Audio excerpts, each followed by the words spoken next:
नमस्कार दोस्तों, मैं देवेंद्र पारिक एक बार फिर आपके साथ जीके बाई डीके चैनल पर। और दोस्तों, आज का जो हमारा टॉपिक है वो है जीन जैक्स रूसो।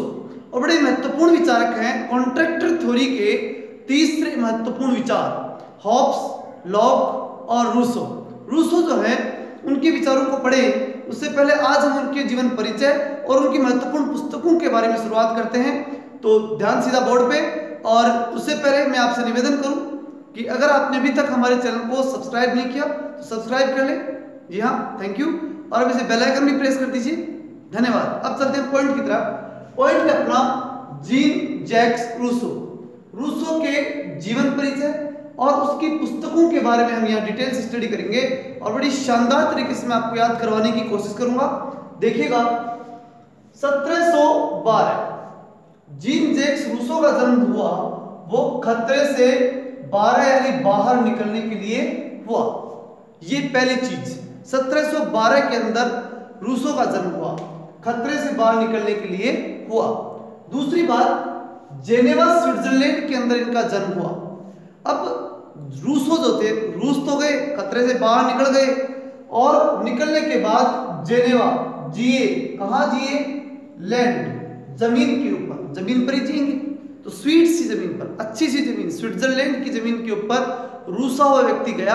तो उसे क्यों लेके गया? क्योंकि उसे खुश करने के लिए लेकर के ले जाया गया। तो ध्यान रखिएगा, रूसो का जन्म स्विट्जरलैंड में हुआ था। रूसे हुए व्यक्ति को स्वीट जगह लेके जाएंगे। फिर उसके बाद में चलते हैं कि इनके विद्वान के रूप में प्रसिद्धि कब हुई, मतलब ये कब विद्वान के रूप में सामने आए।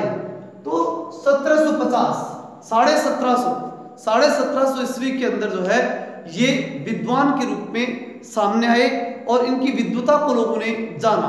और वो कैसे जाना, ये बड़ी इंपॉर्टेंट है।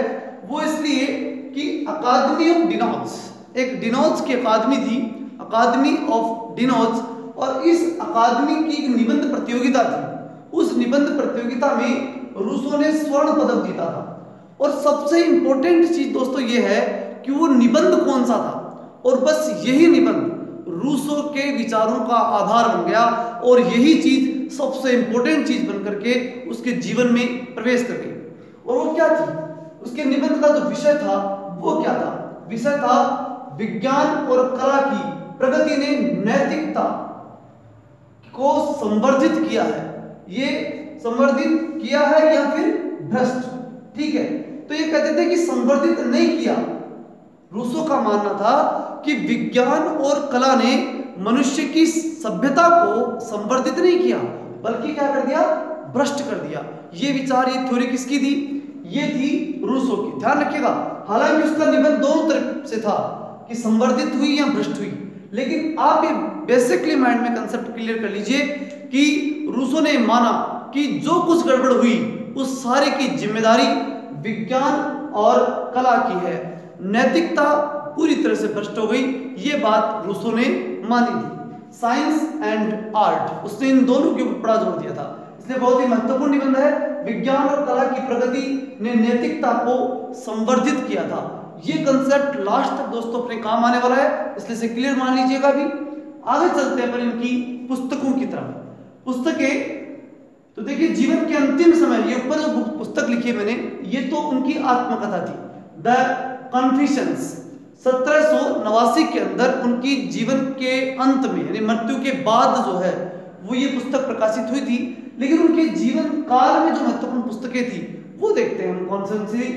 सबसे इंपॉर्टेंट पुस्तक discourses on the moral effect of the art and science, यानी डिस्कोर्स यानी निबंध किसके ऊपर? ऑन द मॉरल इफेक्ट, यानी मोरलिटी का क्या इफेक्ट है on the art of the art and science, नैतिकता के ऊपर। देखिए, मैंने बताया था कि थोड़ी देर पहले आपको, ये निबंध सेम ये निबंध था और इसमें moral effect of the art and sciences, मतलब आर्ट्स और साइंस का मॉरल इफेक्ट क्या है, अर्थात नैतिकता के ऊपर क्या प्रभाव पड़ा। बहुत ही महत्वपूर्ण पुस्तक है दोस्तों, क्योंकि ये रूसो के विचारों को तय करती है, इसलिए बहुत ही महत्वपूर्ण पुस्तक। 1751 के अंदर ये पुस्तक लिखी गई। दूसरी चीज, कला और विज्ञान पर निबंध, मतलब फोकस उस चीज पर था रूसो का कि आर्ट और साइंस ने क्या किया, मनुष्य को भ्रष्ट बनाया, उसकी सभ्यता सभ्यता को भ्रष्ट बनाया या उसका डेवलपमेंट किया, ये बड़ी महत्वपूर्ण चीज थी। तो आर्ट एंड साइंस के ऊपर जो निबंध लिखा रूसो ने वो था 1750 के अंदर ही निबंध लिखा। और ये बताया थोड़ी देर मैंने पहले, ये दोनों निबंध उसी प्रकार के थे, उसी कैटेगरी के थे और उसी लेवल के थे, टारगेट भी वही था। 50-51 के अंदर ये जो प्रतियोगिता हुई थी उसी प्रतियोगिता में दो निबंध उसने लिखे थे।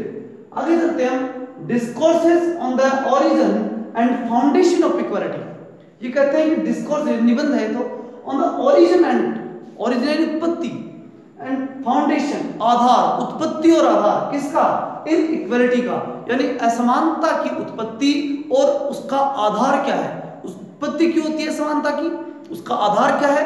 तो सबसे इंपॉर्टेंट चीज ये भी ध्यान रखनी है आपको कि रूसो ने समानता के ऊपर बहुत अच्छे विचार दिए थे, इसलिए इनइक्वालिटी के ऊपर उसने विचार दिए कि इक्वालिटी कहां से आई, कैसे पैदा हुई और उसका आधार क्या है। ठीक है, तो यहां याद रखने के लिए बहुत शानदार ट्रिक है इसकी, 5 और 5 समान है लेकिन फिर भी क्या है, इनइक्वालिटी है, फिर भी असमानता है। आगे चलते हैं, an introduction to the political economy.